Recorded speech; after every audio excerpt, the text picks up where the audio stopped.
Duval County High School teacher Amy Donofrio was removed from her classroom in March after displaying a Black Lives Matter flag above her classroom door. The removal prompted her to file a lawsuit against the district over free speech. Her case was mentioned in a speech this week by Florida's Education Commissioner Richard Corcoran. I'm getting sued right now in Duval County, which is Jacksonville, because it was an entire classroom memorialized to Black Lives Matter. We made sure she was terminated, and now we're being sued by every one of the liberal left groups for freedom of speech issues. And I say to them, to the point, your question, try to find common ground.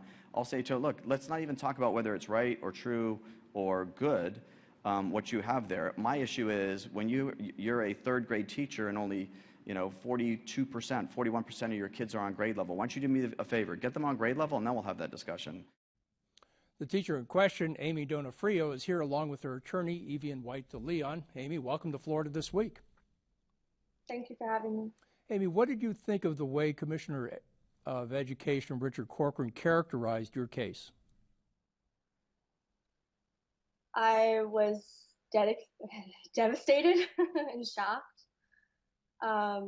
I simply stood in solidarity with my students and affirmed the value of their humanity and of their lives, and to be deemed unacceptable for simply affirming your students, it's shocking. Let's talk about your students for a moment. You don't teach third graders, you teach 12th graders. Tell us about the ethnic composition of the people in your classroom. Yeah, that's correct. That was another pretty shocking aspect of the comment.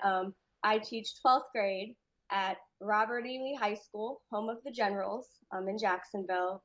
And, not only do I teach 12th grade, but my students are not only meeting standards, they're exceptional. I think you can see that in my growth scores and my evaluations. I've been labeled as highly effective by the Florida Department of Education. Currently and for most of the last few years. Beyond that, my students, we've met President Obama, we've gone to the White House, we've presented at Harvard University, Graduate School of Education 4 times. They've excelled, and what they've excelled based off of is a lot of things, but primarily elevating youth voices. They've used their voice, right, to speak about issues that matter to them. And make a change. And this is for youth, and particularly Black youth at our school, which is 70% Black.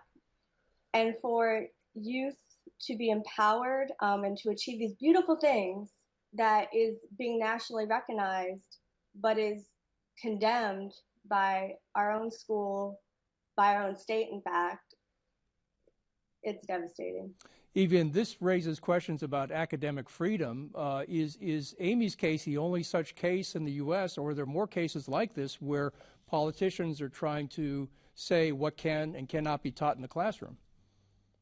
Unfortunately, we are seeing a wave of backlash against not only Black Lives Matter, but any teachings that incorporate race into a classroom. And this is being seen across Florida. It's being seen in other legislatures across the country, and it's also being seen in other districts, school district administrations across Florida. To give you an example, we met one teacher in Florida who was disciplined for showing the recent inauguration in her classroom. She was never disciplined for former inaugurations, showing them to her students, but this year she was. And unfortunately, there is this, like I said, wave of backlash to Black Lives Matter, which is a statement of fact and not political. It's really, really disheartening and terrifying that at the bottom line is safe spaces are not being created for our students in classrooms. And Amy, we hear a lot about cancel culture. Do you feel like you're the victim of conservative cancel culture by hanging the flag? And what do your 12th grade students, what have they said to you about your removal from the classroom? Unfortunately, I feel like my students are the biggest victim in the midst of all of this. And unfortunately, I've not really been able to speak with my students because I've missed the last 2 months of their senior year. Their last day was actually yesterday.